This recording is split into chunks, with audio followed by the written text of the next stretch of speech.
Hello, everybody, and welcome to the 2028 NFL Draft. We're on site here from Minneapolis, Minnesota, the host city here for this 2028 NFL Draft. Our Salt Lake City Snowhawks come off an appearance in Super Bowl 62, but we blew a 17-0 lead at the hands of the Buffalo Bills as they secured their first ever Super Bowl in franchise history. The Cleveland Browns are leading us off here in 2028. Of course, the last time they held the top pick in the draft, they used that on Myles Garrett, who is at this point the best defensive player in all of football, I think we can comfortably say. And they are projected to go Levi Falk, offensive tackle out of LSU, and that's exactly the decision here. So no surprises to start. I do believe Falk is the top prospect in this year's draft. We didn't have him fully scouted, so I don't know how comfortable we would have been if we were in a position to select him, but we know that he was going to go top 5. And the whole way, he was pretty much projected at number 1 to the Browns. So now at number 2 is the Carolina Panthers. They lost Bryce Young a year back in free agency. He signed with the Rams. And they could go quarterback here. There's a very good quarterback, Deshaun Montague out of Texas A&M. Comparisons to Michael Vick. And that just really goes to show how dynamic of a player he is. But the Panthers expected A.J. Hawkins out of Alabama. He was up there with Levi Falk as the top prospects in this year's class. And the Panthers do select Hawkins, so a pretty deep quarterback class. 4 of the top 7 prospects on the overall board were quarterbacks, so we could see them, maybe some teams try to work back up into the first round, as we do have the 31st overall pick and the 32nd overall pick.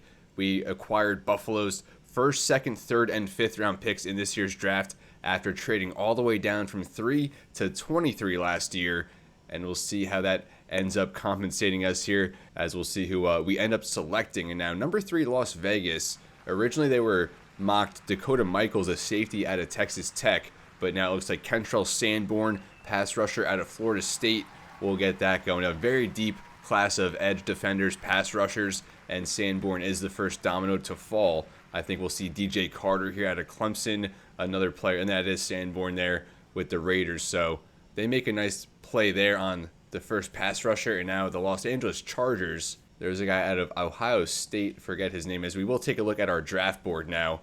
And Ben Rivers, now the top available prospect, quarterback out of Florida State. Glenn Shelton, quarterback out of Nebraska. And Deshaun Montague, quarterback out of Texas A&M, along with Adrian Kincaid there, a couple spots down, a quarterback out of Colorado. So we'll see when the quarterbacks start going, but the Chargers do go Josh Cooper, defensive end out of Ohio State, as it starts off back-to-back offensive tackles. I want to say that's the first time since 2013 or 2014. I can't remember the exact year, when it was Eric Fisher and Luke Jokel who made up the top 2 picks, as now we're at 5th overall. Now the Jacksonville Jaguars, as we'll see if they keep going defensive end here. It was Sanborn to start there at 3, now Josh Cooper at 4, and now the Jacksonville Jaguars very active in free agency. They brought in Jerry Jeudy, Renardo Green, cornerback there, formerly of the 49ers, and DJ Carter was the projection here. Defensive end out of Clemson, former 5-star prospect who had a very good junior year, as Roger Goodell there to make the call, and that is DJ Carter. So now 3 defensive ends go off the board in the top 5 in succession, as that is one of our top needs here. We signed Jonathan Greenard in free agency, brought in Braylon Trice from the Falcons as a high upside kind of guy, more of a situational pass rusher, not an every down player.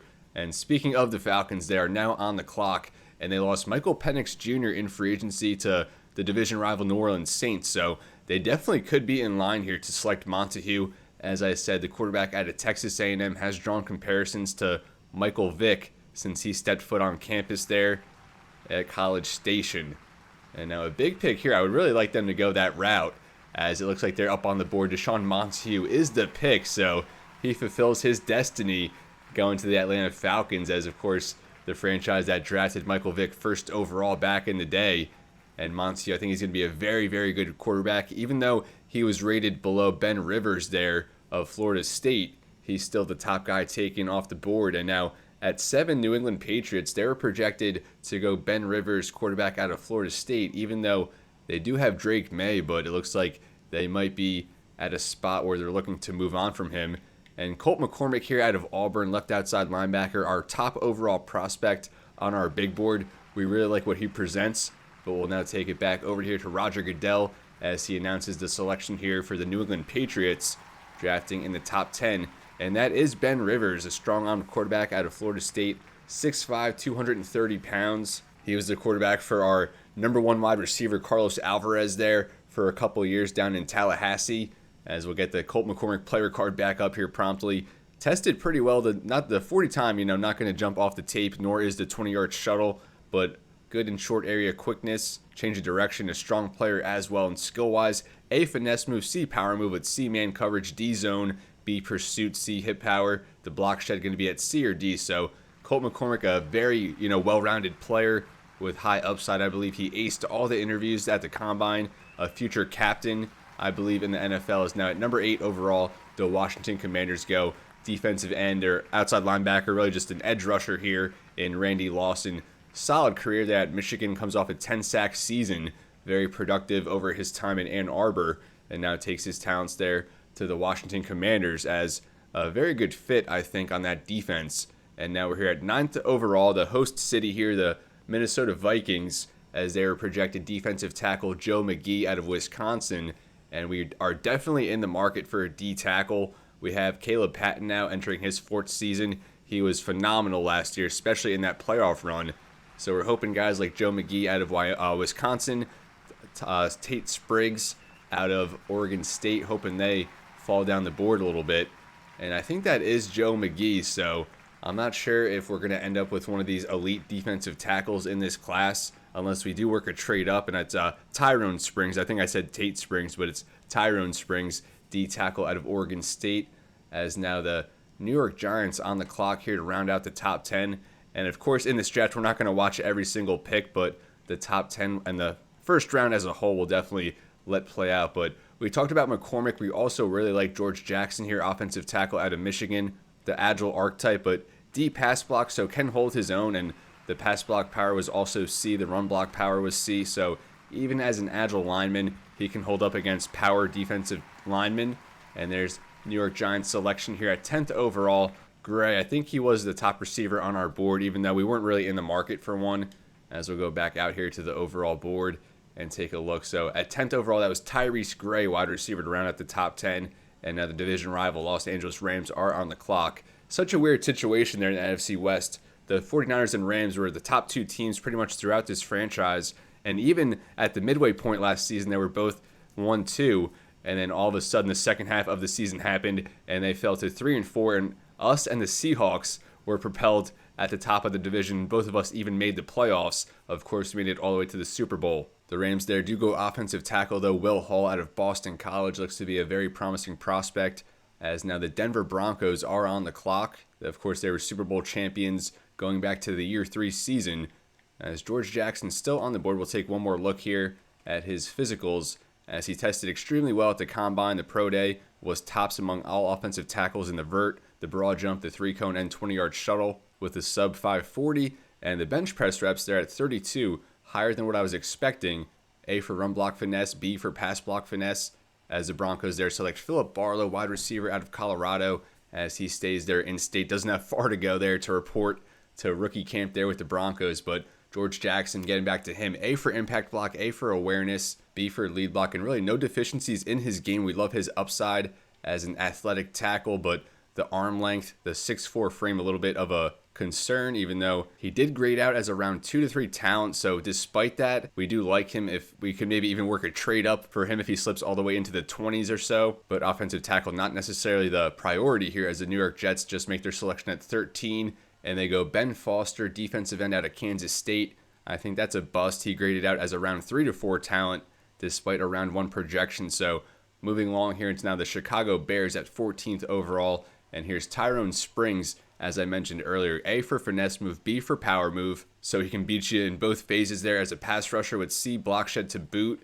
and he's one of the most athletic tackles, if not the most athletic defensive tackle in this class, with the top broad jump, second in the vertical 3-cone and 20-yard shuttle at the Combine, along with a 4.8 40, and just overall a very balanced player, and already a very explosive pass rusher on the interior with great speed, good hands. As Colt McCormick there off the board at 14 to the Chicago Bears. We highlighted him as our top option in this year's class on our big board, as now the Tampa Bay Buccaneers on the clock at 15. So going over to our overall big board now, George Jackson is now our top option And we really like Taylor Goddard as well. We spent a draft interview on him, and he came back with around 1 talent. We actually did compare him to Colt McCormick. I think he's a very similar mold. A pursuit, C for block shed, D for zone coverage, and C for man coverage. So he is a guy who can rush the passer with a finesse move and also drop back into coverage. And he gets off blocks well with C block shed, A pursuit, B hit power. So we really like what Taylor Goddard brings to the table. Had the top 3 cone, top vertical jump at the combine with the second 20-yard shuttle, second in the bench press, and a decent 40-yard dash there at 4.64. So we think he's very similar to Colt McCormick, but maybe even a better athlete. So Eric Oliver, defensive end out of Temple, goes to the Tampa Bay Buccaneers. I don't remember the last time a Temple Owl was selected in the first round, let alone the top 15, as now the 49ers on the clock. Division rival, as they are kind of on the downward slope at this point. A different look team. They did cut Brandon Ayuk going back to free agency. He signed a deal with the Cleveland Browns as he was the top wide receiver on the market. Still a 90 overall receiver, as we'll just go ahead and skip through this pick as they go receiver to fill that void. So Ladarius James out of Kansas State, his stock just skyrocketed towards the end of the college football season, made the Senior Bowl, and was one of the standouts in that game. So now the Pittsburgh Steelers on the clock at 17. We will just revisit our draft board real quick as Glenn Shelton still, these 2 quarterbacks kicking around here. Shelton out of Nebraska, Adrian Kincaid out of Colorado, Dakota Michaels here, the 12th prospect on the board out of Texas Tech.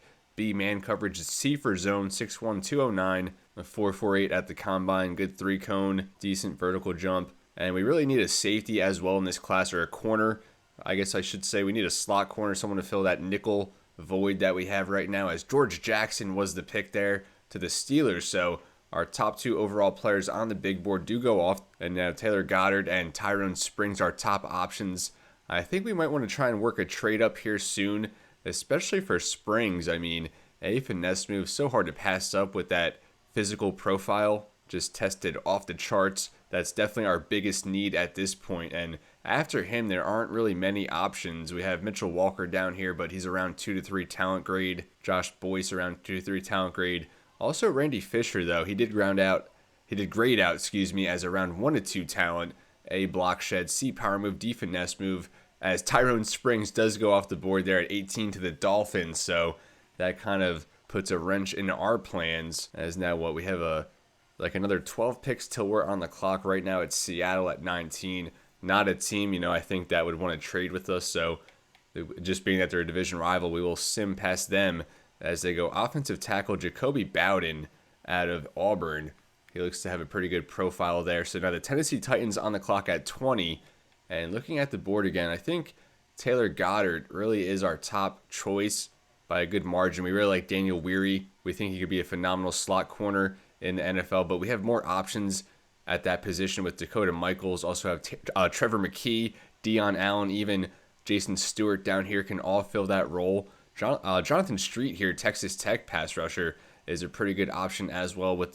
He's not an off-ball guy, more of a defensive end with B finesse move, C power move, and C block shed. The coverage ratings, though, nothing to be desired. But I just really have a preference here of Taylor Goddard as the Tennessee Titans go. J.J. Townsend, actually Goddard's teammate there at Tennessee. They were counterparts and made up a great pass rush duo as we're now here at 21. So being as that we have so many picks here, we have 11 picks in this year's draft. I think now we'll try to work a trade up from 32 up to 21 with the Green Bay Packers, even though they did fall to us in the playoffs. Hopefully they're not feeling too salty about that and are willing to strike a deal, because I think they were even projected to draft Taylor Goddard in that latest mock draft. So we definitely want to be aggressive here and try and get our guys. So what is it going to cost just to go up 11 spots? Hopefully like a second round pick and something else is enough to get it done. So we'll throw in 64 for now, see how that looks, as that's about 65% of the way. I guess we'll try a 5 as well, a 1, 2, and a 5, as that really doesn't move the bar at all. I mean, a 1, 2, and 3, I guess. I feel like that's pretty high just to move up 11 spots, but we have the capital, so might as well try and use it. And still, that's only 3/4, or I guess a little bit over 3/4. So, I mean, do we have to throw in a 6 or a 7? We'll throw in 184 in addition to that. And it does move the needle a little bit, but not as much as I would have liked to see.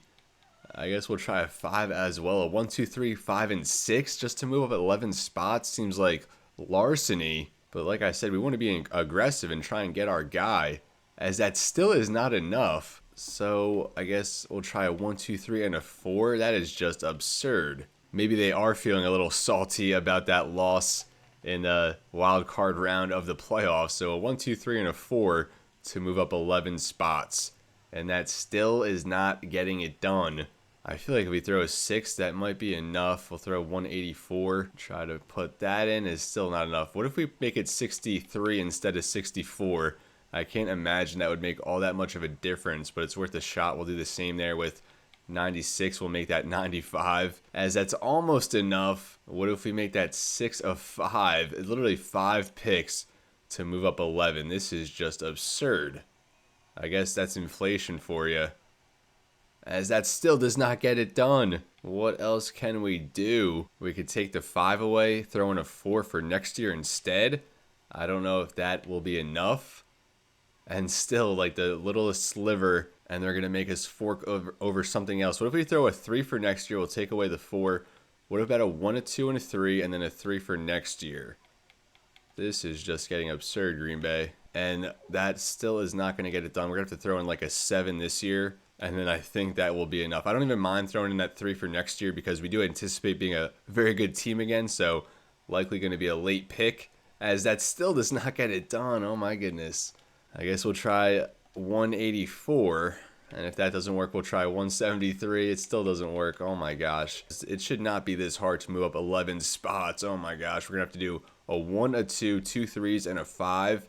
And I think finally this will get it done. Please do the trick, as it does not.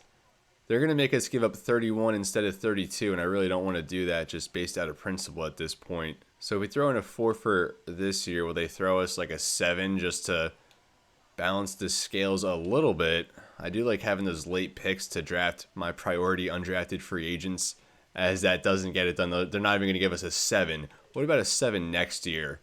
If not, then we'll just send it as is. And they finally accept that. So in all, we give up 32, 63, 95, 127, and a 3rd round pick next year. And we get 21 and a 7 next year. That was absolutely pulling teeth, but you got to admire the negotiation tactics there of the Green Bay Packers. But with that, like I said, we're going to play it aggressive. We're not going to just stockpile all these picks. We got to start making some moves up and down the board. And this season we did have that flexibility, as Taylor Goddard is going to be the pick. A, pursuit, C, block shed, B, tackle, and does offer decent flexibility as a guy who can drop back into coverage with C, man coverage, D for zone. Obviously not going to be his trump card. He's going to be more of a pass rusher, someone who can stop the run with that C, block shed, A, pursuit, B, hit power. And he comes off a nice season there at Tennessee. Good athlete. So we didn't get Colt McCormick, but I think we get a decent consolation prize as the Salt Lake City Snowhawks select Taylor Goddard, outside linebacker out of Tennessee, here in the first round of the 2028 NFL Draft, as we look to continue building this team into a Super Bowl caliber roster. We spent nearly $100 million in free agency to, really solidify our team. Brought in Creed Humphrey, Terrion Arnold, along with 20 free agents in all, and we get a B for that pick. It's a good pick. Taylor Goddard was ranked 10th in true value, and we got him at 21. So, I think we get a little bit better than a B there.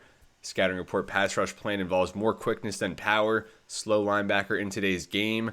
Need more time in film room. So it says he's a slow linebacker, but we plan on using him a lot more at defensive end, as the Cowboys select Jalen Boley, offensive tackle out of USC. But he does come back with the hidden development, so hopefully that comes back as like superstar, as we see there 91 acceleration with 82 speed, 79 strength, 86 jumping, 83 agility. And like I said, we really like what he presents with a finesse move. Can already, win as a pass rusher. Gets off blocks decently with C, block shed, and has decent coverage traits to build off of. So eventually, I think he's going to be a complete linebacker / defensive end. Someone who can just do a little bit of everything. And I like having him on our defense. Can kind of fill that void that we have at defensive end / edge defender at this point. So getting back into the action, the Cincinnati Bengals there go Demarius Franklin, wide receiver out of Texas A&M. They already have Jamar Chase and T. Higgins, and now they get a little bit richer there in the receiving core.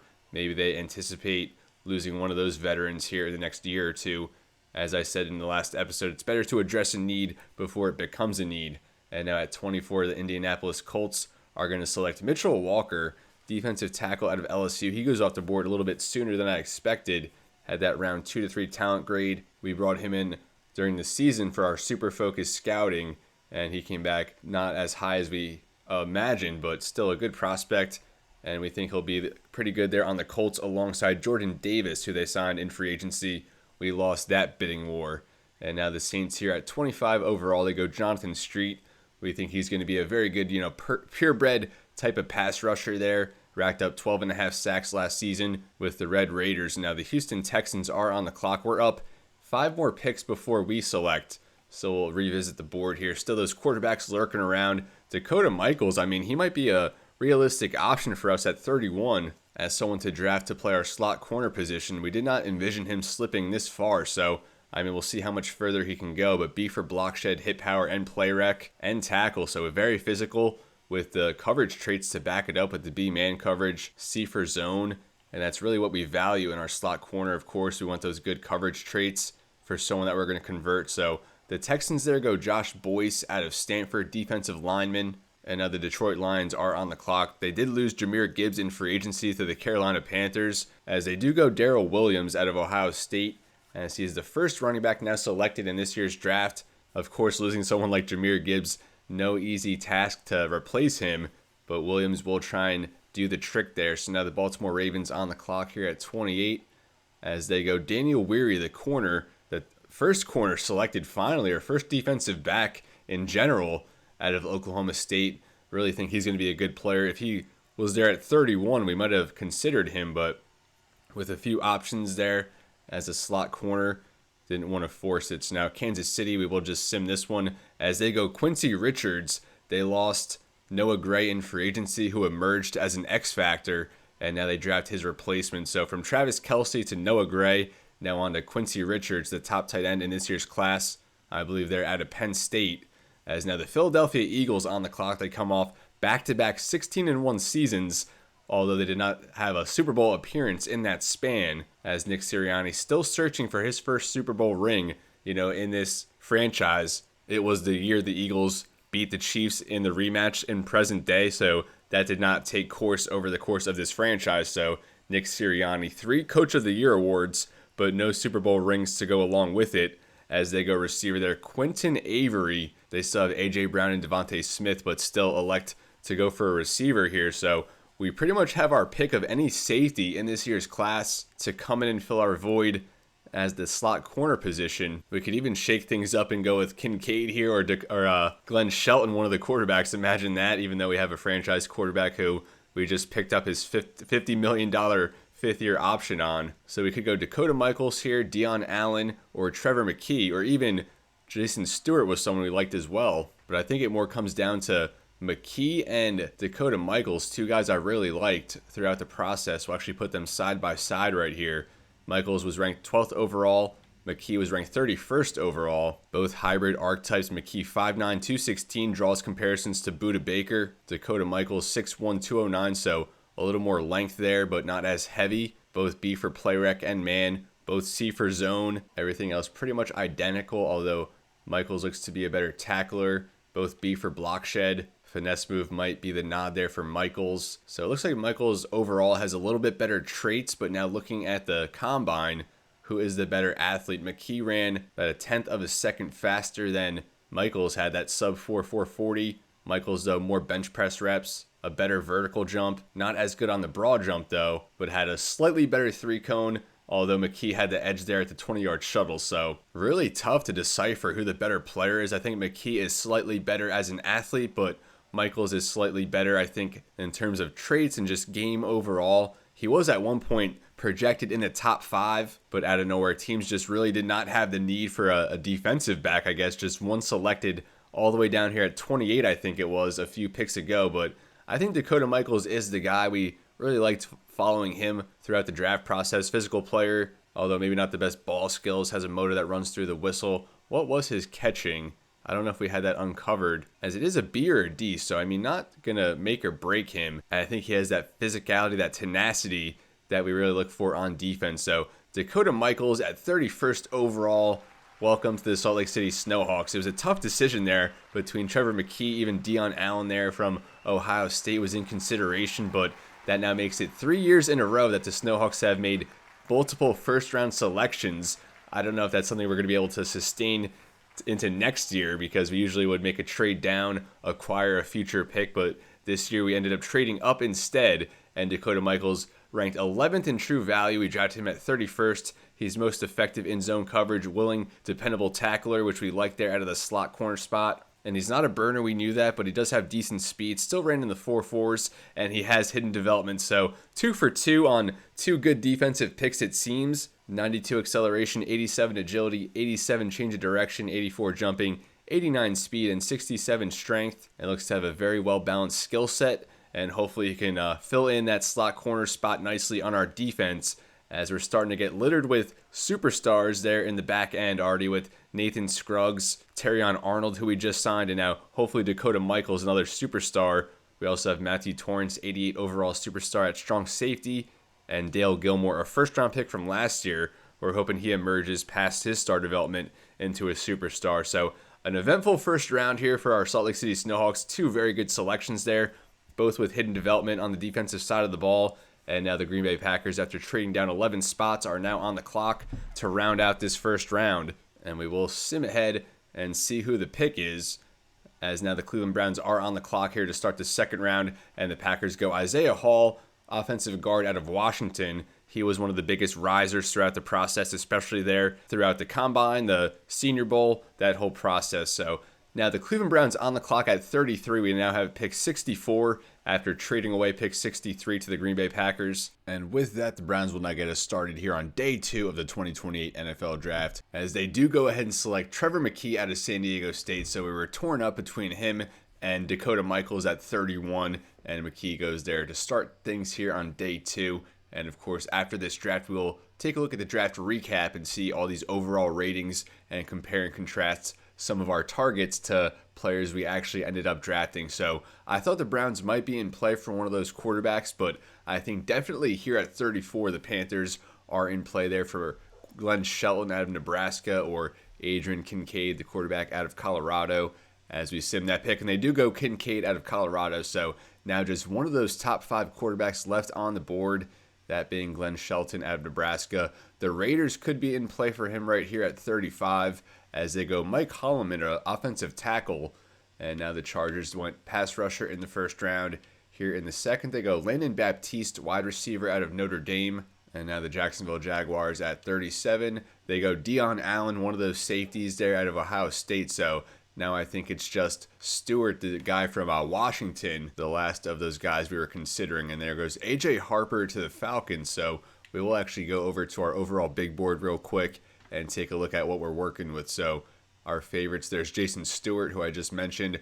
We also have Andrew McMillan here, tight end out of South Carolina, just absolutely tore it up at the Combine. First in the vertical jump, third in the 3-cone, second in the 20-yard shuttle and 40-yard dash of 4.64, but got that down to a 4.57 at his pro day. Also the top broad jump at his pro day, a lot of progression there from the Combine. And looking at his skills, has that B for run blocking, which you love for a vertical threat. You don't really see that skill set, although the F for short route, F for impact, I don't really know about that, as New England there does select Jason Stewart out of Washington. So now all those safeties off the board, all within the matter of like 5 to 10 picks or so. So there's McMillan, and now Randy Fisher is now second on our board. He's fallen 20 spots for some reason. There was a draft story on him saying that he was playing out of position at UCLA. They had him at nose tackle. He's more of a 3-tech. A for block shed, C power move, D finesse move. So even though he's a really good run stopper with that A block shed, we'll see what that pursuit's at. Is at a B, as now Washington makes their selection. They go Chris Freeman,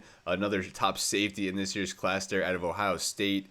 And getting back to Fisher, A for play rec and block shed, so he can diagnose well, shed and stack. And B for pursuit, he can chase the ball carrier as well with 4.8 speed, which is good for a D tackle. Second in the bench press with 37 reps there at the pro day, and otherwise nothing, sparkly as an athlete, but the broad jump was pretty good there at the Combine. moves decently well. The F for stamina and injury, that is kind of a red flag as well, but I think just our need at defensive tackle, he's really just our top option at this point. There's also Eric Woodard out of Florida, actually a cousin of our quarterback Chris Woodard. He went to Florida State. His cousin here, Woodard, out of Florida, as the Minnesota Vikings there went wide receiver Caleb Dawson.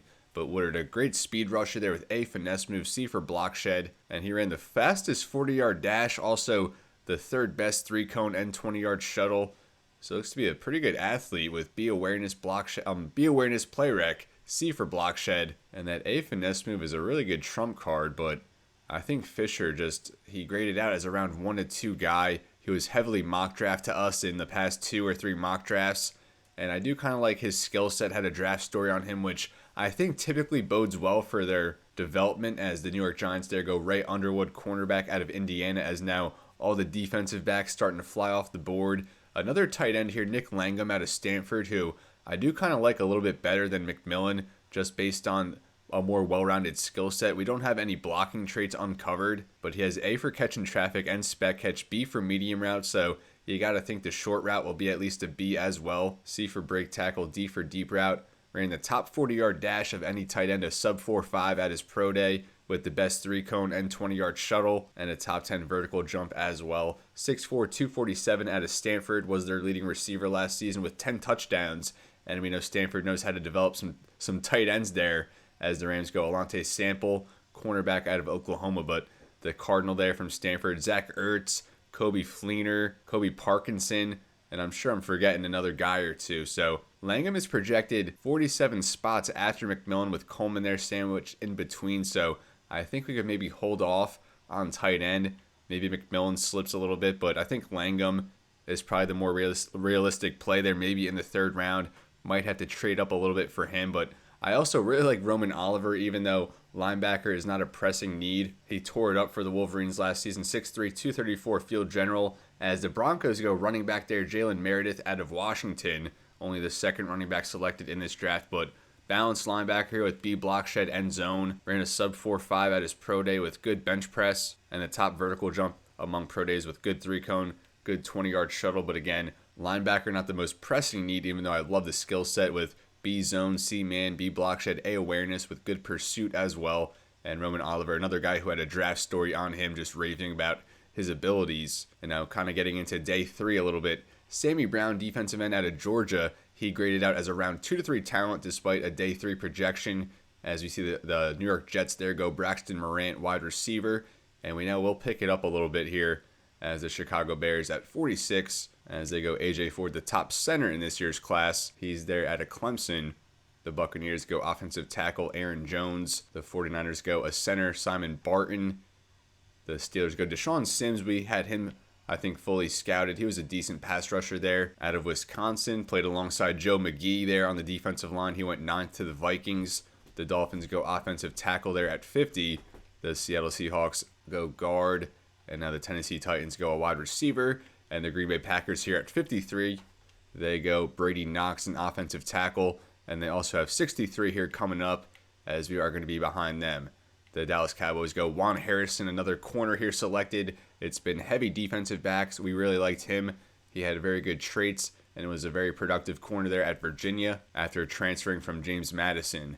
Le'Veon McIntyre, another corner there to the Bengals, as the Colts go safety. So the defensive backs now flying off the board. Another receiver there to the Saints, as the Texans go Roman Oliver, that linebacker we were talking about out of Michigan. So we don't even get a chance to select him. They made it easy for us, but I think he's going to be a future Pro Bowler there. And now the Detroit Lions, they go Glenn Shelton, as hit that quarterback finally off the board. He was a projected top 5 pick and slips all the way down to 59. My cat is trying to jump on the table. She's a big Lions fan, as you would expect. She's pumped that they got their future quarterback, as it looks like Jared Goff is going to be grooming him. I mean, Goff is only 33 years old at this point. It just feels like he's so much older, but wise on the Lions to get the successor there. Now the Baltimore Ravens go Emmett Brown. He was another top-rated safety, not as high as the other guys, but still I think he was in the first-round conversation, but all the way down here, safety there out of Michigan, as We see their linebacker there at 58 and then their safety at 60 going off the board there from that very talented defense. Now the Kansas City Chiefs go Jacoby Caldwell, wide receiver, as they went tight end in the first round and now going receiver here. And speaking of receivers, the Eagles went receiver in the first round. We'll see what they do here. They go Javon Good, running back out of Ohio State, the Heisman Trophy winner, as he'll add to that backfield that also features Saquon Barkley, last year's NFL rushing leader. And now here at 63, holding our original pick, are the Green Bay Packers as they take Jason Fuller. And we are now on the clock at 64 to round out the second round. Let's take a look at some trade offers. I wish I had done that with pick 32 in the first round, but I was not even thinking about it. I was too wrapped up in the madness. We're getting some low ball offers here. My goodness, we can't do any better than that.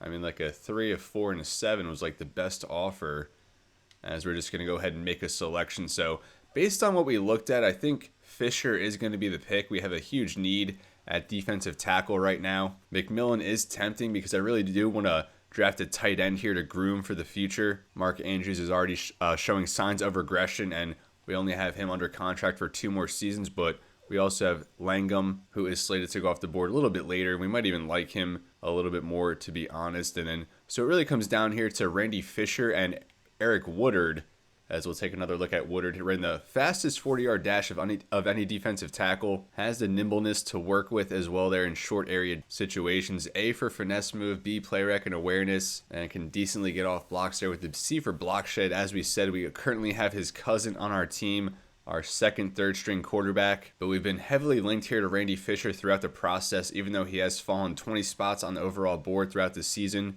As we mentioned, he was playing out of position there at UCLA most of the time and tested top 5, top 6 there in most categories at the combine. That F stamina and injury kind of is hanging me up a little bit, but I think with the A block shed, A play rec, B awareness, at worst case, he's a decent role player for us. And even in his first season, I think he can play legitimate snaps behind Caleb Patton and the newly signed Ruke or Horhoro. I'm getting a little bit better with that pronunciation, but Randy Fisher here, 6'3", 310 out of UCLA, run stopper, as a third selection now to our defensive line. To our defense, this one by way of the defensive line, as we're now slated for pick 96 coming up, the last pick in the third round, as we see there Randy Fisher for the first time with the Snowhawks cap, as we'll get a look at his true value. And it is a good pick, ranked 43rd in true value. We get him at 64. Scouting report is a powerful frame, wreaks havoc when able to disengage from run blocks, which we saw has that A block shed, so that should pose well for his game. And he consistently shows high-level instincts, only normal development, but we like the 90 strength with 78 speed. Very good combination to build off of, good acceleration. But that F stamina, F injury, we'll see how that's able to hold up as we move along. But now into the third round of this 2028 NFL draft. Looking back at our draft board, probably our top option at this point is going to be Nick Langham or Andrew McMillan. Langham out of Stanford, McMillan there out of South Carolina. Still Eric Woodard on the board as well. We only have 3 defensive tackles now on our overall roster, so we wouldn't even mind doubling up in that spot. Sammy Brown, we mentioned him a little bit earlier, graded out higher than what he's projected with B finesse move, C power move, so a well-rounded pass rusher. One of the most athletic D ends in this class with a 7'11" 3-cone, which was tops among all defensive ends, top 5 in the 20-yard shuttle with the second best broad jump among pro days, and a good 40-yard dash with pretty good traits considering where he's projected. And there goes Andrew McMillan off the board here to start the third round to the Cleveland Browns. So now we might have to be monitoring this very closely for Langham, as we might have to work a trade up here at some point. And again, the trend of defensive backs continuing to go, as after McMillan there goes 3 safeties, and then make it a corner there to the Jags, as now the Falcons follow the trend there going safety, as do the New England Patriots. So now 6 of the 8 picks to start the third round have all been safeties, as the Washington Commanders going to buck the trend there. They go receiver there, Larry Curtis out of Wyoming. The Vikings go Jalen Langford, a linebacker we did have on our board. And there go the Giants, John Wilson, a very good pick. I believe he's out of UCLA. Good run-stopping linebacker who we were going to consider, as we'll now keep moving it along here. There goes Eric Woodard to the division rival Rams, so he has a chance to sack his cousin, as his cousin is one of our quarterbacks, but not the starter, so that would probably have to come in a preseason game or maybe if our starter goes down. So back to the overall board here. Melvin Morris, among our watch list, is the top on the national board, has a good 40-yard dash for someone we would move to defensive end with a very good vertical jump, good 3-cone as well. B finesse move, C power move, so a well-rounded pass rusher. Not sure what that block shed would be, as we also have another linebacker here, Dexter Gresham out of Louisville, just 5'11", so a little bit undersized, but a pass coverage specialist. As the Broncos there go Brian White, a wide receiver out of Alabama. Gresham ran a 4.55 at the combine with the best 20-yard shuttle, so he gets off the ball very well, but I'm not sure if we're quite in the market for a linebacker at this spot. I think Nick Langham is the pick, as we will go back to our overall big board. So it's Langham and Sammy Brown right now, along with a couple of those linebackers we just looked at in Gresham and Morris, although Morris is more of a pass rusher there at the end. Also very like Cordell Samuels and DeJuan Randolph, Mississippi State, 5'11", 232, an absolute load with a ball carrier vision and carrying. And he ran a 4.5 with the most bench press reps among any running backs, as Dexter Gresham there goes off the board to the Jets, and also had a very good 3-cone, a great broad jump as well, and decent traits to build off of. So we have a 3rd-round pick upcoming. We do not have a 4th-round pick, though. We have a 5, 2 6s, and a 7. So we might end up with some of these guys here on day 3. Mike Thomas, a quarterback we would maybe throw a dart at. There's always like one day 3 undrafted free agent quarterback who I kind of take a liking to. He's one of them. DeAndre Love out of Indiana, a little bit undersized, but had a phenomenal season. Also like J.J. Cobb here, D-end out of North Carolina. So we have, I think, 4 more picks. There's also an undrafted guy here, James Dawkins, who came back with around 3 to 4 talent grade. So maybe someone we'll get lucky with on a 6th or 7th round pick. But at this point, still Nick Langham is the focus, as we're now about halfway through the 3rd round. I got a little behind myself, as the Buccaneers there go Marcus Duke, running back out of South Dakota State. We did not pay much attention to the running back class, as there goes Nick Langham to the division rival San Francisco 49ers, so did not even make it close to him, as we might just be in a spot where we want to trade down from 96. We'll go pick by pick now, all the way down there, as the Seahawks there go Keontae Lowry. He was a power back who had a draft story on him. Melvin Morris there, that linebacker slash pass rusher out of Texas, goes to the Titans.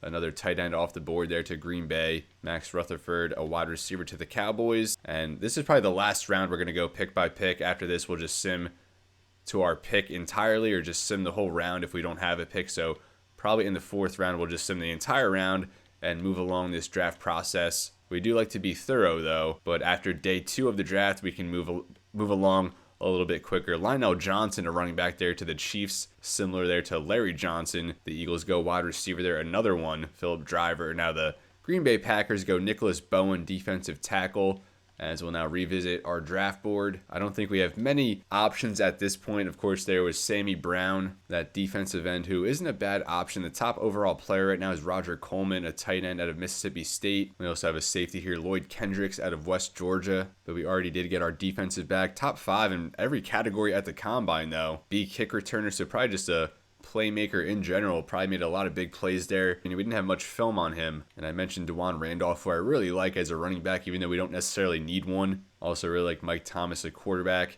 You never know when you're going to hit on a quarterback here in the late goings of the draft. So we'll look at trades here. I think we are likely to trade out of this spot. The Bears want to give us a 3rd 2 years from now. Same with the Browns. The Buccaneers would give us 2 7th-round picks to move down 15, which I probably would take, to be honest. The Saints will give us a 3 next year, which I do expect to be a pretty good pick. They had a fluky good season, I believe. Baltimore will give us a 3 and a 5 next year, but they're going to be good, so I don't have much value there. Jets throwing us a 7 to trade down like 13, but I like the other offer better.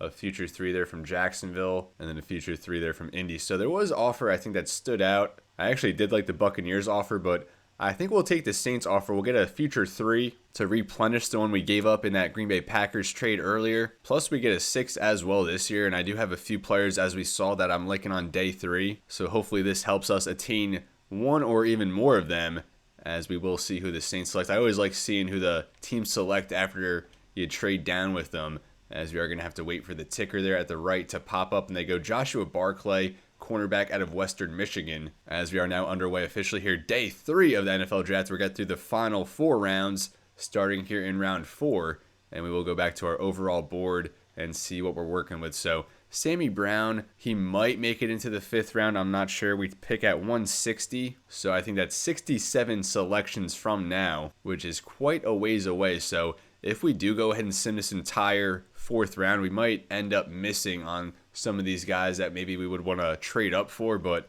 I think just due to time constraints, that is a risk we're going to have to take. So we will just go ahead and sim this entire 4th round because we do not have a selection. And I wish we can go back and just look at the round as a whole, but unfortunately we cannot do that. So going back to our overall big board, Mike Thomas is still there, that quarterback out of Houston we were looking at. Not going to, change the game athletically, but overall decent accuracy. Racked up so many passing yards there with the Houston Cougars. Came close to breaking Case Keenum's NCAA passing record, although he did end in the top 10 overall. Also, Robert Hairston here, a day 3 tight end, since we missed out on the other guys, Langham and McMillan. 6'5", 271 out of Illinois. Ran the fastest 40-yard dash of any tight end at the combine, although I don't think that's correct. Langham ran a 4.58, so I don't know how they're calling him the fastest tight end, unless at this point it's just going based on available tight ends, but I don't think that's the case. Also, Malcolm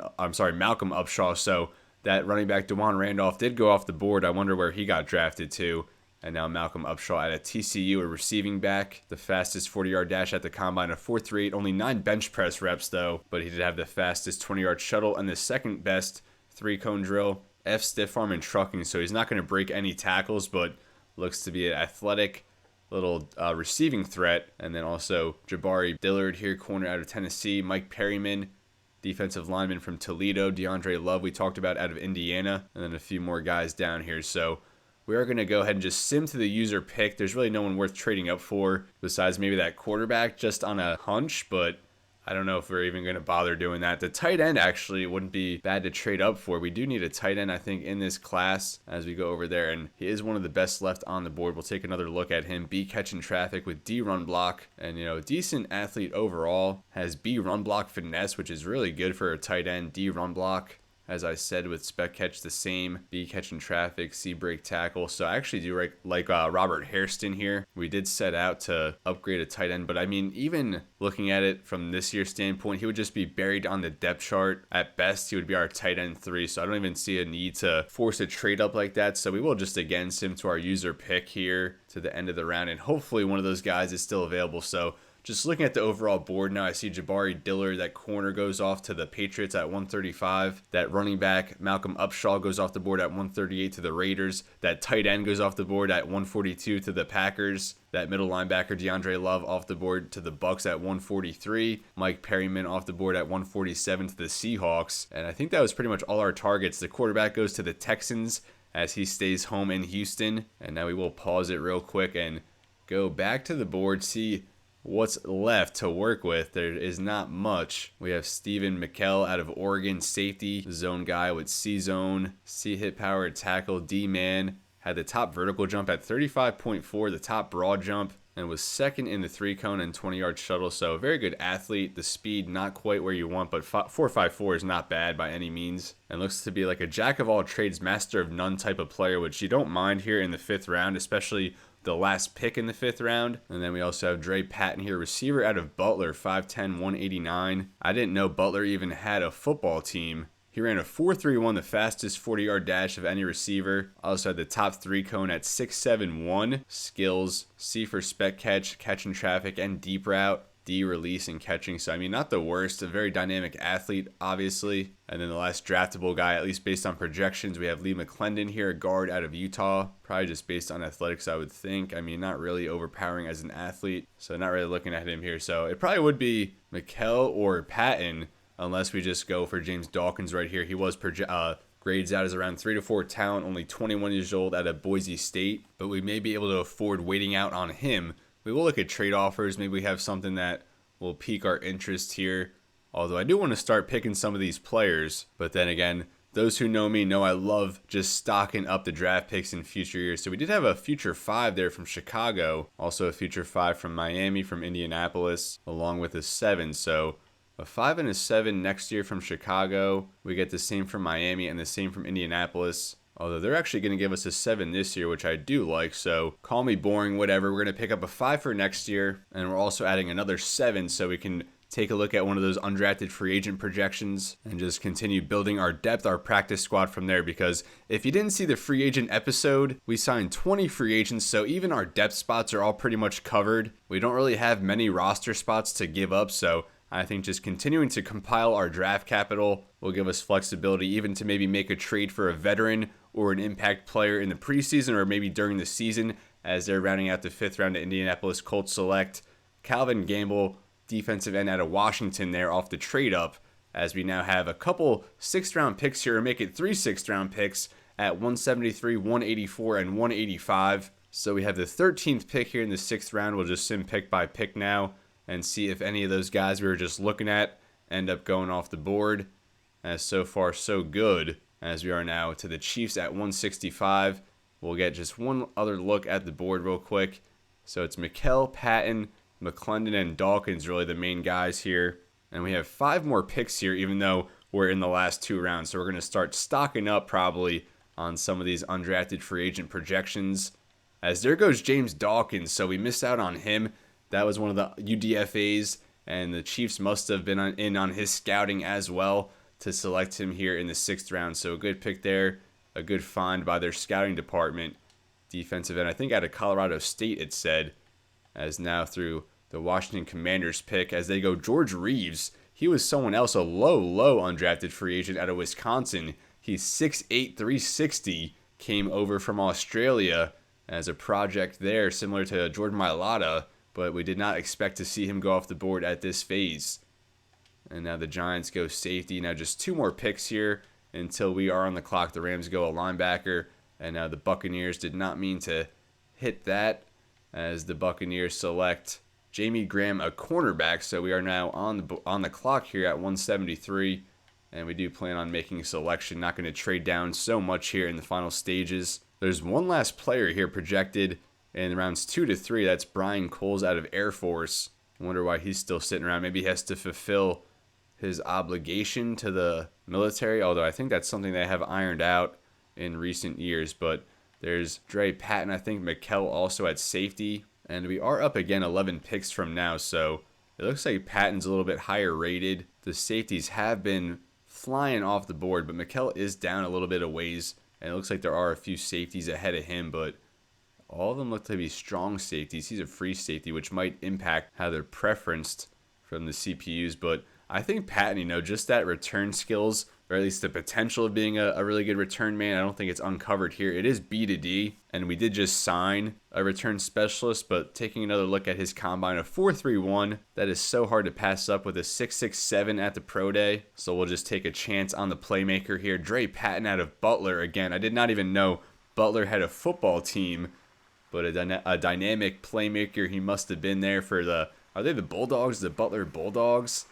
I have to brush up there. As you see there, the War Room celebrating now our 4th selection, the first time we go on the offensive side of the ball. And Dre Patton, a C- pick, although based on true value, got him about 40 spots better than where he was projected. Scouting report, elite top-end speed, strong, reliable hands to make contested catches, which I did not expect to see, but he drops the easy ones. So a human highlight reel, but just needs to put forth better concentration. Only 52 strength. That must be the lowest I've maybe seen, but has that 95 speed, 96 acceleration to go along with it. C spec catch and traffic. C deep route. So hopefully, in addition to being a future impact return man, hopefully he can develop into a nice deep threat and take the top off the defense. Now we are up at 184 now, so not far to go. As the Bears there go Oscar Gales, a tight end. Cecil Dorsey there to the Buccaneers. Kevin Wallace, the defensive tackle, to the Niners. As Carl Hunter there, he was an undrafted guard we were looking at. We liked what we saw from him at the Combine, but he goes off the board there to the Steelers. Dolphins go tight end as we are approaching our pick. And there goes that guard, Lee McClendon, to the Seahawks. So we're hoping, and there goes Luke Washington. He was another undrafted free agent like Carl Hunter that we had on our board. Maybe the CPU is looking at our board and using that to make picks. I mentioned that last year in the draft because they were just sniping all the UDFA targets we had.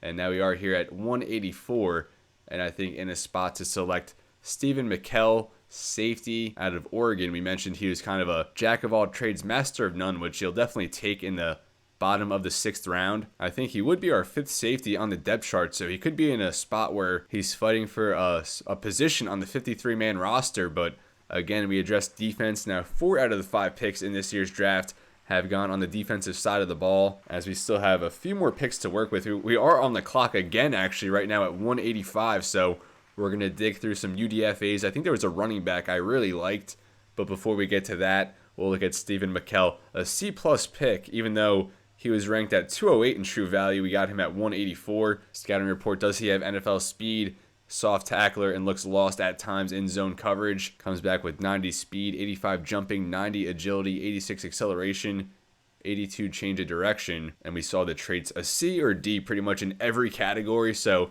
really just lives up to that jack of all trades, master of none. But some kick return potential as well with him, as that's at C to D.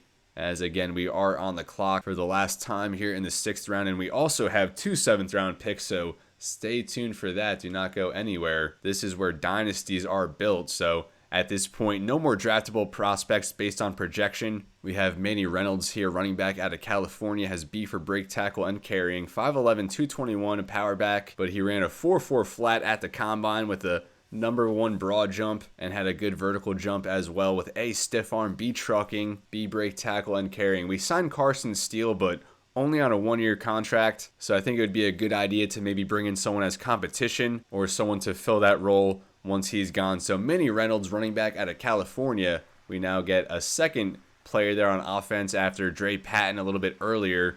This time we select a player from a school we definitely know is a football school. I'm still gonna have to look that up on Butler after this episode, but another draft pick here in what I think is shaping up to be a very strong draft class for our Salt Lake City Snowhawks. And look at that, despite the UDFA projection, he's 134 in true value. Scouting report shows great contact balance to break tackles, limits fumbles, so he shows good ball security, and he'll drop pads and plow through arm tackles. That combination of 91 speed, 81 strength, you love to see that, although the change of direction a little bit low at 76, but I think that's a good hit here towards the end of the 6th round, as we still have 2 more draft picks left to work with. We're at 216 and 223 in the 7th round, so we will just go ahead skip to the end of this round, as we're now officially into the 7th and final round of this 2028 NFL draft in the year 4 offseason of this Salt Lake City Snowhawks expansion franchise. So now going back to our board, we still have a few guys we really like here. Drew Winkler, a center,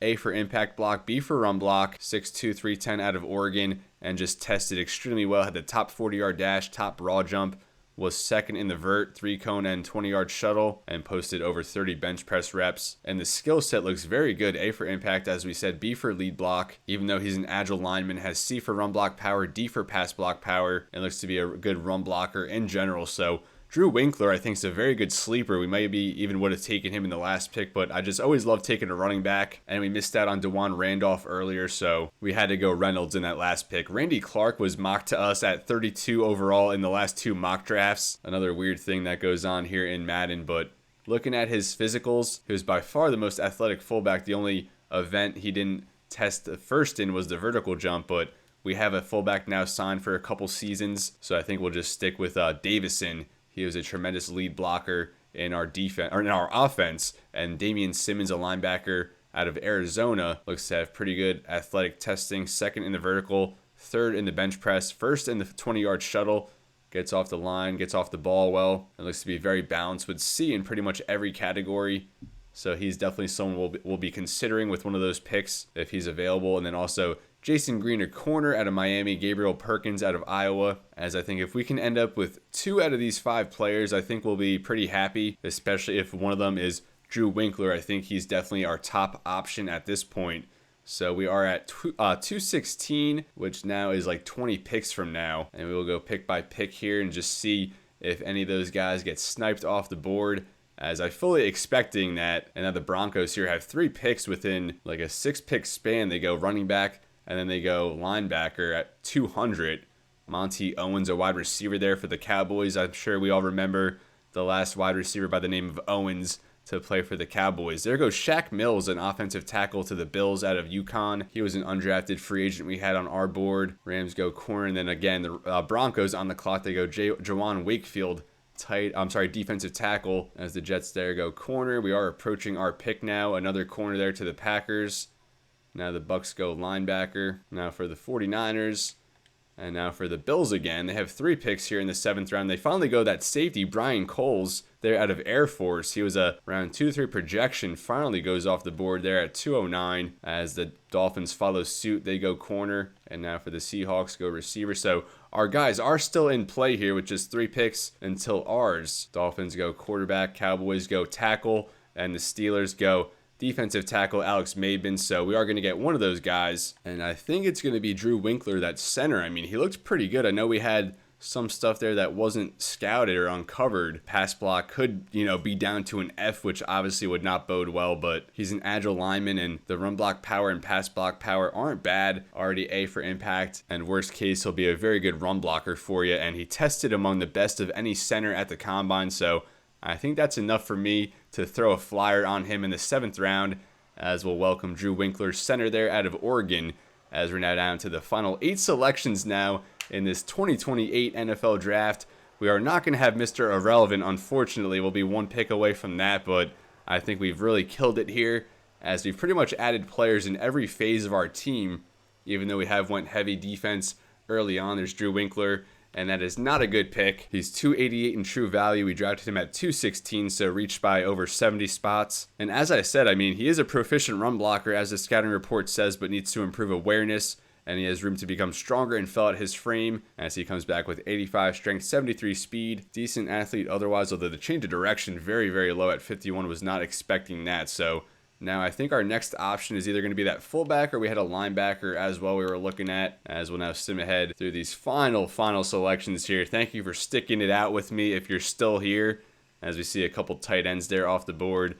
The Ravens go Luke Bryant, offensive tackle. Now the Chiefs go guard there, Tony Wolf.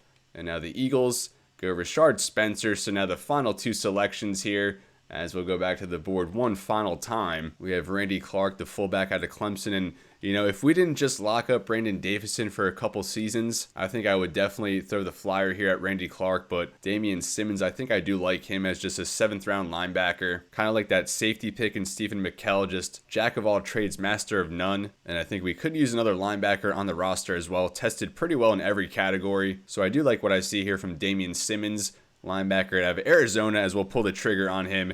And that is going to put a bow on our year 4 draft class. Let me know what you think. We're going to take a look at the draft recap here shortly and see what these guys' actual overall ratings are, and see how we actually did. 2 of these guys do have hidden development, though. Going to be future stalwarts on our defense, as I think now we've up to like 6 or 7 starters that we've drafted on defense. And this could be another one. Look at that. Damian Simmons, 162 in true value. And we drafted him at 223, about 60 spots better than what he was projected. Scouting report, great speed to cover and track down tackles, rarely misses tackles, and he has sideline-to-sideline pursuit. He comes back with 86 speed, 77 strength, and a very balanced skill set. So a very good pick there to cap off what was a very good draft here in the year 4 offseason. Again, let me know what you think. I was sitting there waiting for Mr. Irrelevant to be announced, and then before I knew it, it just kicked me out of the draft menu. But we are now here looking at the draft recap, as now the moment of truth to see the overall ratings on all these draft picks. I think we had 7 draft picks in total,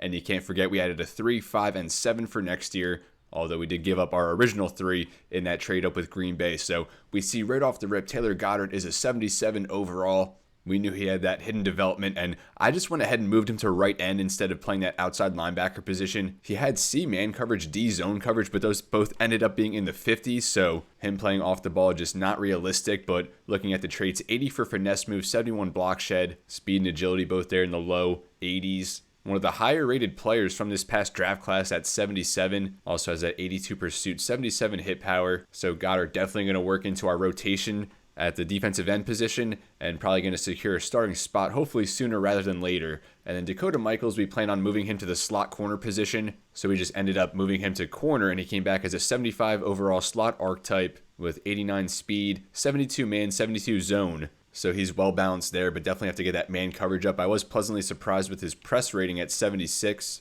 with 82 hit power, 75 awareness, pretty high already for a rookie, and the speed, acceleration, agility, all pretty good. So Dakota Michaels and Taylor Goddard, 2 players we think will emerge as defensive starters, if not from week 1, probably at some point this season. And speaking of defensive starters, maybe even Randy Fisher will be one of those as he comes back a 75 overall run stopper. We moved him from right end to defensive tackle, and he could be in line for a starting spot as well. I love that 90 strength with 78 speed. Love that combination to work off of with 78 block shed, but those pass rush moves definitely need some improvement with 66 power, only 62 finesse moves. So he'll probably be a first and second down type of player. And then on the third down or in our sub packages, we'll probably put Ruke or Hohoro out there. I'm getting the pronunciation down as we did sign him in free agency. So that's 2 players at 75 overall, 1 at 77, all of whom can be defensive starters in the first week. Then we drafted Dre Patton going all the way down to the 6th round. So we had 3 selections in the first 2 rounds, and then nothing in the 3rd, 4th, or 5th. And then we had 3 here in the 6th, starting with Dre Patton. He comes back a 68 overall, deep threat playmaker archetype. So we probably will get that scheme fit after his first upgrade. 95 speed, 96 acceleration. And the catching rating is actually better than I thought with 81 spec catch, 77 catch in traffic, 75 catching.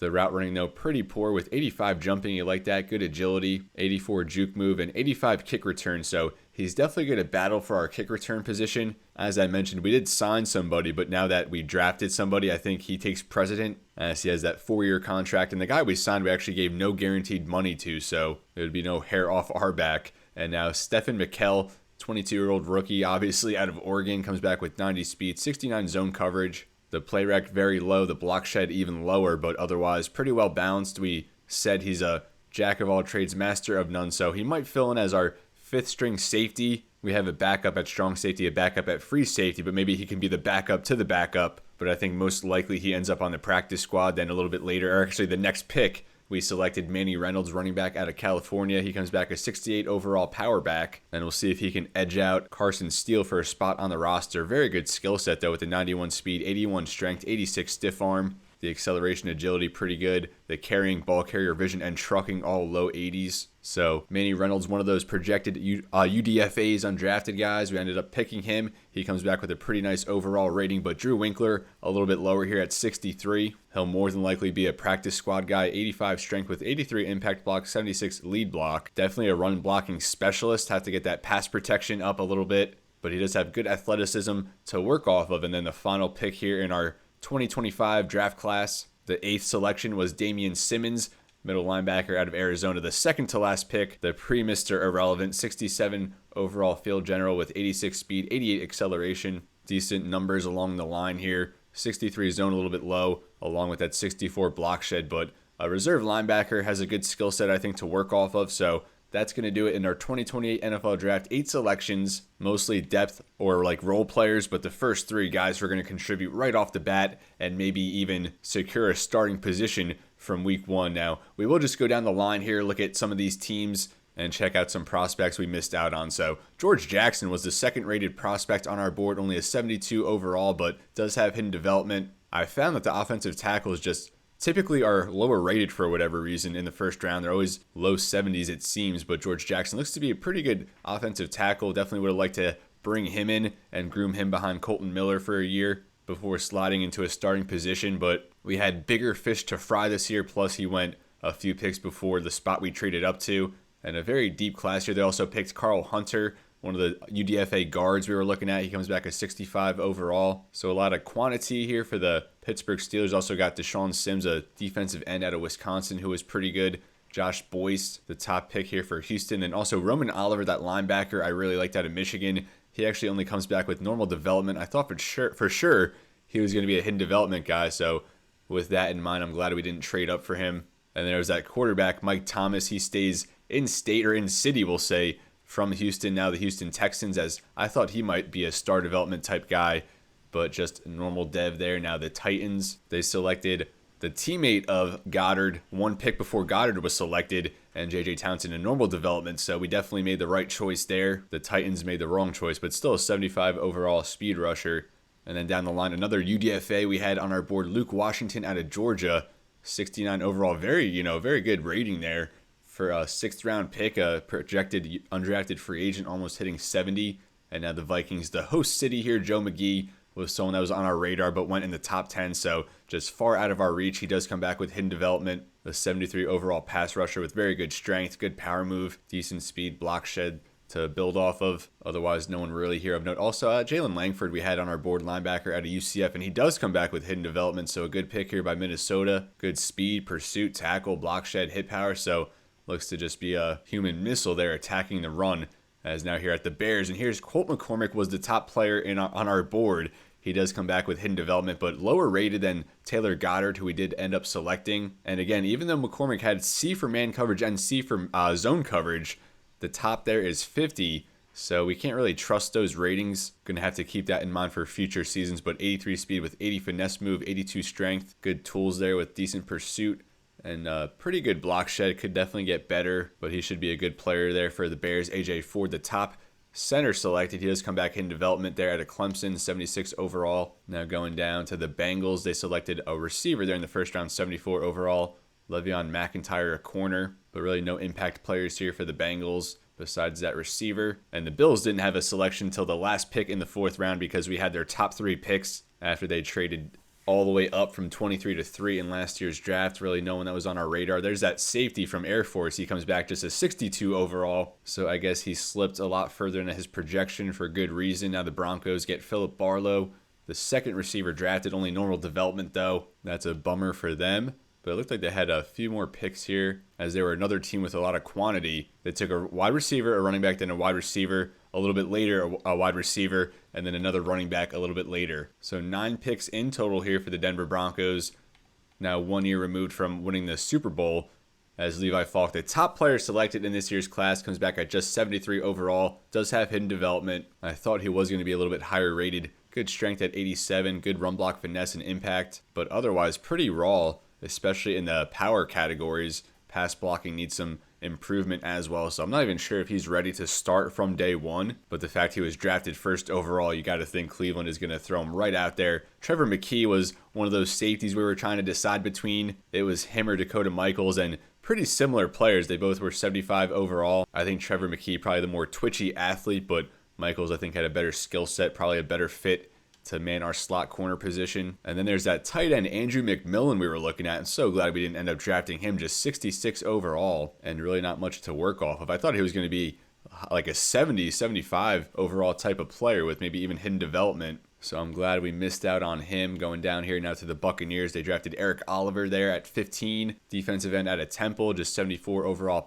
speed rusher, but does not have that hidden development. Drafted a tackle, 72 overall there. Aaron Jones was a teammate of Levi Falk there at Auburn, the number 1 pick from this year's class. DeAndre Love was one of those undrafted guys that was on our radar, 64 overall middle linebacker out of Indiana. Now at the LA Chargers, they drafted Josh Cooper in the top 5, defensive end out of Ohio State. And again, I feel like a lot of these DNs just are coming back with normal development, to our delight though, because we drafted a guy with hidden development, so we feel good about that. And he's also a 77 overall, so a higher rated player than a lot of these other guys that we've seen. The Chiefs go Quincy Richards, 72 overall tight end in the 1st round. He was the first tight end selected, 21 years old, 6'5", 251 out of Penn State. Probably going to be a very good player there for Kansas City, but maybe not right away, as he does have some development to do. They took a wide receiver, a running back, another wide receiver, and then a few picks later they took James Dawkins, was that undrafted free agent we saw, who came back with around 3 to 4 talent grade. And he does come back with hidden development, so a steal there for the Kansas City Chiefs. I believe in the 6th round, only 21 years old out of Boise State, 69 overall with 87 strength, 80 speed. You love that combination coming off the edge with good power move there, just considering where he was selected. So the Chiefs had a decent draft, and we think James Dawkins down there is going to be a diamond in the rough for them. An early 6th round pick. And the Colts selected Mitchell Walker, was one of those defensive tackles we talked about. And he does come back with hidden development, 79 speed, 86 strength, 78 power move, and 69 block shed. So pretty well rounded there, as the Colts now have a new tandem there on the interior with Mitchell Walker and the newly signed Jordan Davis. They also drafted Sammy Brown, who I think had a round 2 to 3 talent grade despite a day 3 projection. Comes back a 71 overall. Good traits there, especially that finesse move. Someone we were looking at, but the Colts took him as we just simmed the entirety of the 4th round and missed out on him. And now working down further, the Commanders selected Randy Lawson, edge defender out of Michigan. We thought that was a really good pick, and he does come back with that hidden development, as they also drafted another good defender as well in the next round, a safety out of Ohio State, and that's Chris Freeman, 77 overall, but a very high floor, and he might be able to impact from day one. One of those guys you call a plug and play with 90 hit power, so he's going to be jarring the ball loose there in the NFC East. And then they picked a couple Williams here, Rashawn Williams and then Alexander Williams. And that offensive tackle from Wisconsin, we mentioned he comes over from Australia after a year at the college level. And hidden development, oh my goodness, I did not expect that. 6'7", 360 pounds. Of course, he's that power archetype at just 21 years old. So very high ceiling here with that 96 strength, 91 impact block. So he has the tantalizing traits that you look for, but now just needs to put it all together and learn the fundamentals, the principles of playing American football. But George Reeves, what a pick there. Late by the Washington Commanders. Maybe he's the next Jordan Mailata, as I think the Commanders did have themselves a nice draft here. Now the Cowboys, they went Jalen Boley, offensive tackle, in the first round, and he does come back with hidden development, only 21 years old out of USC. He'll make a nice tandem with Myron Wake, who was drafted back in the year one draft, also in the first round. Juan Harrison, 74 overall corner, who we liked. Max Rutherford, 99 speed this guy's coming back with. 99 speed, 96 acceleration, so the Cowboys got themselves a burner. 77 deep route, only 61 release though, so he's not really going to get off the line all that well, but a 99 speed there. Max Rutherford out of Virginia. He might be the fastest player they've ever had on that team. Monty Owens, we said another Owens there at wide receiver for the Cowboys. And here's Tyrone Springs, was one of our top options in this year's draft. 74 overall speed rusher, 90 strength, 79 speed. You like that combination with 76 finesse. I think he's going to be a future Pro Bowler there for the Miami Dolphins. They get a nice interior presence. 72 overall tackle there. Mark Wilbur, Javon Whitfield, a man coverage corner that we had on our board very early on in the draft process.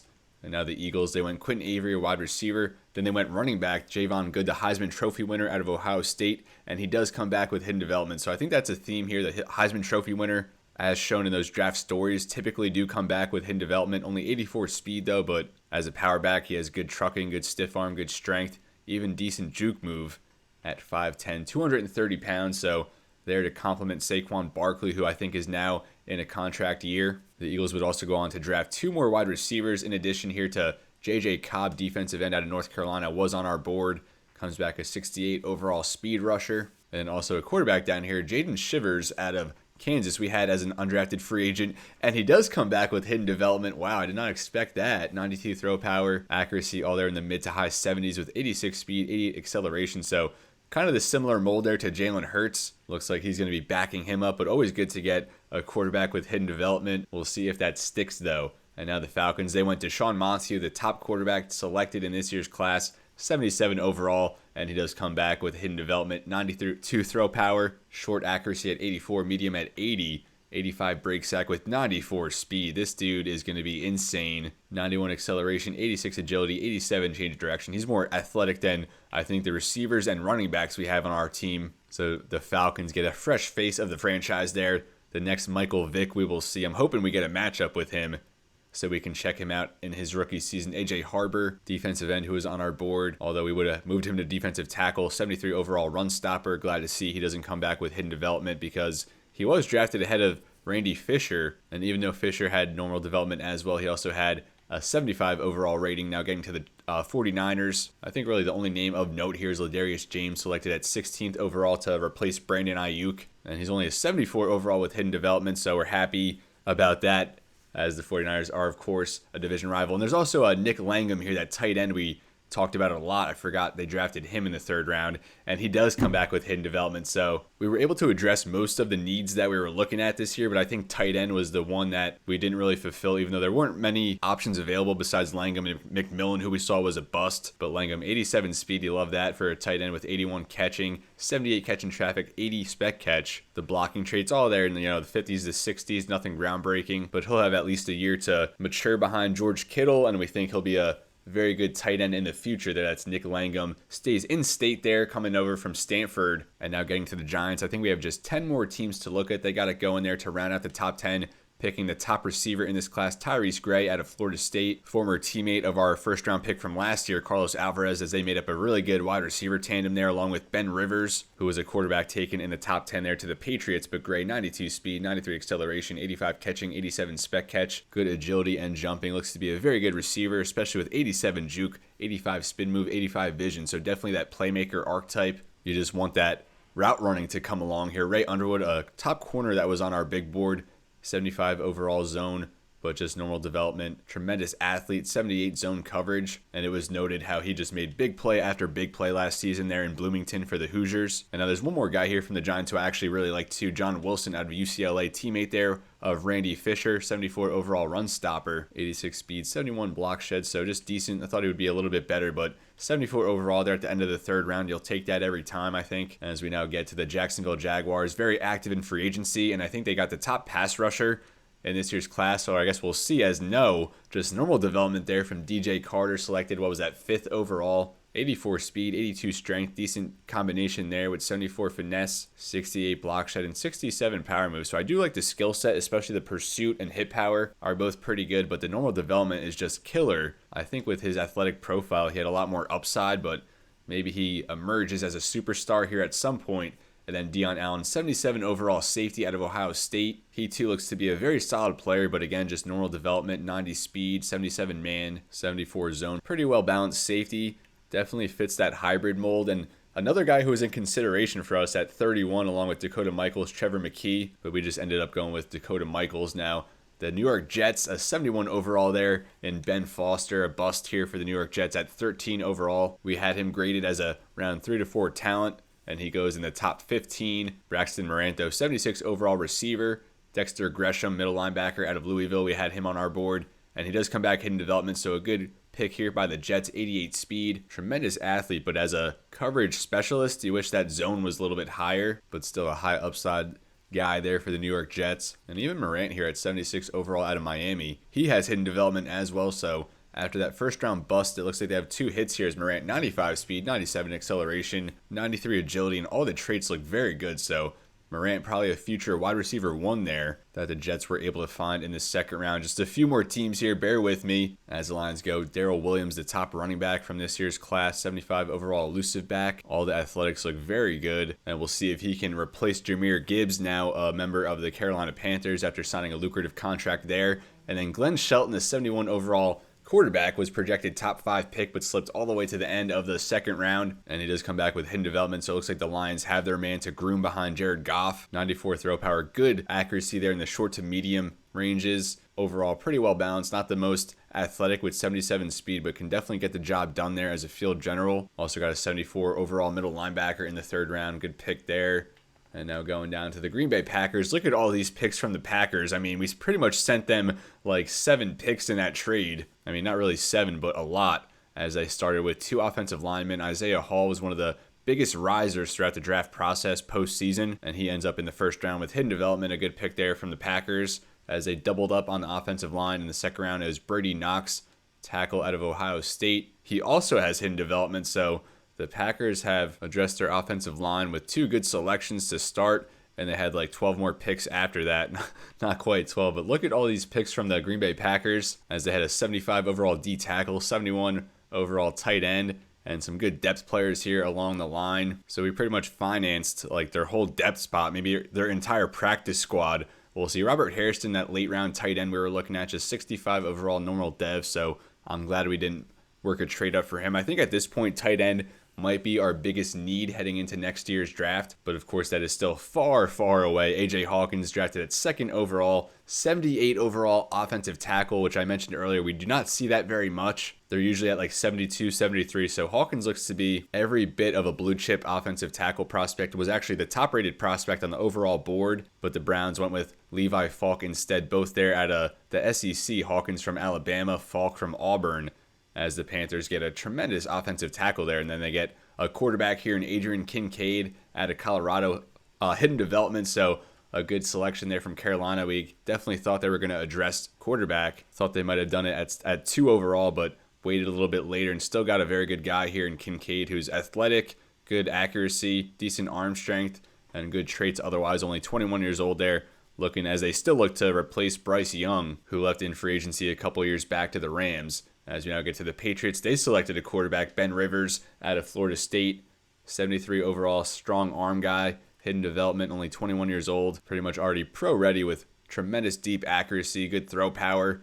Everything else pretty good, although the 71 speed, not the best there under center. as they are now moving on from Drake May. We also liked Jason Stewart here, safety out of Washington, was also one of those safeties in consideration. He too has hidden development, as the defensive backs just really did not start going off the board until much later on, pretty much post first round. I think only 2 defensive backs drafted in the first round this year. And they also got that running back I really like, DeJuan Randolph, 76 overall out of Mississippi State. This dude is going to be a stud. Hidden development. Dang, we definitely should have jumped on him, but 76 overall there. What was that, the 4th round? 92 speed, 84 strength, 91 carrying, acceleration, agility, both there in the low 90s. Just already a very well balanced running back. He could even catch it a little bit at 72 catching. Wow, this dude is going to be an absolute stud for the Patriots. 5'11", 232, only 21 years old, and definitely should have trusted our instinct about him, but he did go a little bit sooner than I thought there, early 4th round. But a good draft here, I'd say, from the Patriots. Get their future quarterback, hopefully a franchise quarterback. Also Jason Stewart, who will definitely start from day one, and DeJuan Randolph, a 4th round steal there. As we now work into the Raiders, they had the 3rd pick. They selected Kentrell Sanborn, D-end out of Miami. And again, with all those top defensive ends, I think the guys selected at 3, 4, and 5 all were defensive ends and all came back with normal development. So, I mean, they're probably all going to be good players, but just not the type of potential upside you want at that stage of the draft. Malcolm Upshaw was that receiving back we were looking at, and he comes back with hidden development, 5'9", 173 out of TCU. Twitchy back there, 92 speed, 89 change of direction. 94 agility, 76 catching, 75 short routes. So definitely fits that mold of a receiving back.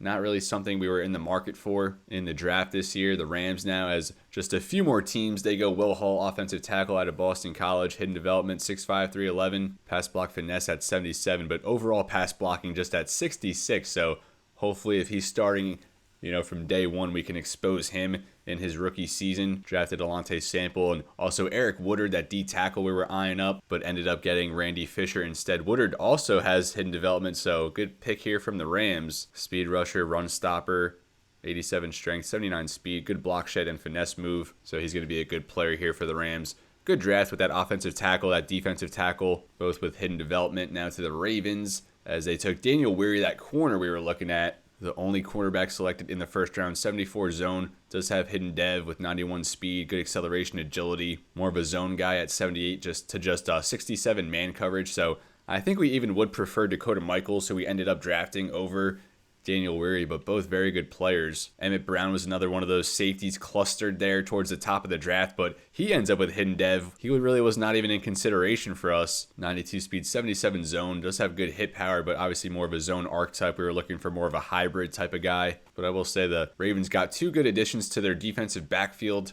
with their first 2 selections. Now just 2 more drafts to look at, and then we'll call it a day. Jonathan Street, I really liked him as a purebred pass rusher, I keep calling him. 73 speed rusher, not hidden development though, 76 finesse, just 79 strength, but you like that 85 speed, 94 acceleration. That first step is just lethal. Gets off the ball maybe better than anyone else in this year's draft, but you wish that development was a little bit better than normal. And now going to the Seahawks, the last team we're going to look at, division rival, as they had a bunch of picks here, but the highest being Jacoby Bowden, their first-round guy out of Auburn. The 3rd Auburn offensive tackle selected in the first 2 rounds, I believe. Pretty well balanced and hidden development there. So not sure if he's going to be a day 1 starter for Seattle, you would think, but these rookie offensive tackles usually struggle early on. And also Max Alexander, another hidden development offensive lineman for the Seahawks. Another good hit there as they look to retool their offensive front. They added Keontae Lowry, running back out of Kent State, quarterback here, Eric Redmond out of Colorado. Mike Perryman was one of those late round guys we were looking at. 67 overall run stopper, only 55 finesse move though, but you love that 92 strength. And I see someone who could probably play nose tackle or that 1 tech spot on the defensive line. And then they also had Lee McClendon, that guard we had as an undrafted guy. But this is where I'm going to leave you folks. Thank you so much for watching. An extremely fun, productive 2028 NFL draft, I would say, to cap off this year 4 off season. I'm getting a little bit ahead of myself, but hopefully by this time next season, we're celebrating a Super Bowl championship. As an extremely eventful free agency and NFL draft, I believe are going to propel our efforts to get back to the big game, but this time end up with a victory as we've made huge additions, most notably in Creed Humphrey, also Terrion Arnold to come in to play counterpart here to Nathan Scruggs as two superstar corners now, roaming our boundary. Matthew Torrance, a superstar, strong safety, and you can't forget our star power on the offensive side of the ball with franchise quarterback Lucas McDonald now up to a 94 overall, entering his 4th season. Tremendous weapons on the offense with Marvin Harrison Jr. also now entering his 2nd year. Carlos Alvarez, he had a phenomenal rookie season, and we have a bunch of other pieces all around this football team. Let me know what you thought of our NFL draft. Go back and check out the free agency episode if you haven't seen that yet, and prepare as we get ready to enter the year 5 season, as next time out we will endure and embark on the entirety of the preseason as we chop this roster down already up to 71 players. We're going to have to chop it down to 53 as we have some good position battles to monitor, some young guys eager for a roster spot, and we'll also get our first look at our rookies from this 2028 NFL draft class. But as always, everybody, it's been real and be well. Thank you so much for watching, and I'll see you next time.